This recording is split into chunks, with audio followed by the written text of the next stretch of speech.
கோமதி அவர்கள் நயன்தாராவே ஓகேன்ட்டாங்க. நீங்கள் அதை ஃபோக்கஸ் பண்ணாலே உங்களுக்கு ஈஸியாக வந்து அவங்கள எப்படி ஃபோக்கஸ் பண்ணுறதுன்னு பண்ணாலே உங்களுக்கு ஈஸியாக வந்து சீக்கிரமாக பாப்புலர் ஆகிடும்.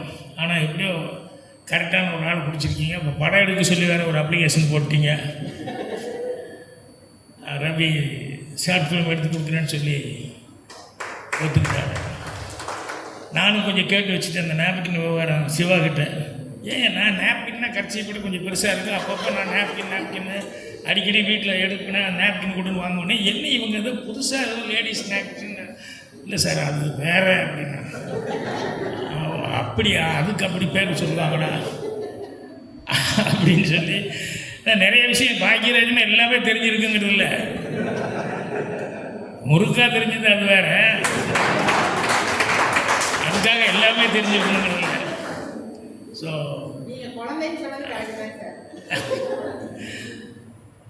அந்த மாதிரி அவங்களுக்கு என்னுடைய வாழ்த்துக்களை வணக்கத்தையும் தெரிவிச்சுக்கிறேன்.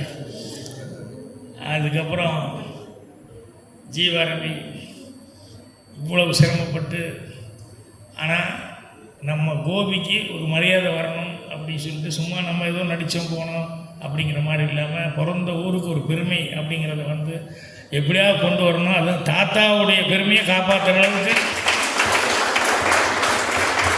அவங்க பண்ணணும் அப்படின்னு ஒரு வைராக்கியத்தோடு ஸ்டார்ட் பண்ணதுங்கிறது பெரிய சமாச்சாரம். ஏன்னா எனக்கு தெரிஞ்சு அப்போ கோபிக்கு வரும்போதெல்லாம் சரவணா ஃபிலிம்ஸு ஜிஎன் வேலுமணி அவர்கள்னா அப்படியே பேனர்லாம் பார்ப்பேன். படம் ஓட்டி அது இது கலங்கரை விளக்கம் அப்படின்னு சொல்லி படங்கள் பூரா வரும்போது இந்த மாதிரி ஒரு 2-3 பேர் தான் ப்ரொடியூசர் மைண்டில் ஏறினாங்க. சாண்டோ சின்னப்ப தேவர், அப்போ ஸ்ரீராமன் நாயுடுன்னு இந்த மாதிரி சில பேர் தான் ஏறினாங்க. அதில் அப்புறம் ரெண்டாவது இன்னொன்று, அவரை சந்திக்கிறதுக்கான வாய்ப்பு இல்லை. இல்லைன்னா சென்னைக்கு போனப்போ அவர்கிட்ட நான் போய் சான்ஸ் கேட்டு போயிருப்பேன்.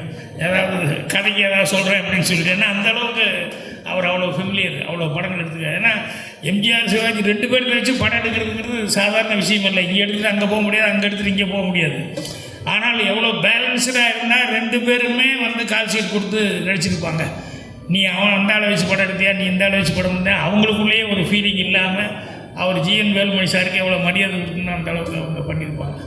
ஸோ அவருக்கு இந்த அளவுக்கு ஊர் பேரை காப்பாற்றணும் அப்படின்னு சொல்லி இது பண்ணுங்க. ட்ரெண்டை ஃப்ரெண்ட் ஆக்கிக்கோங்க. தந்தி டிவியின் சப்ஸ்கிரைபர்ஸ் அண்ட் ஃபாலோவர்ஸ் குடும்பத்தில் நீங்களும் இணையுங்க.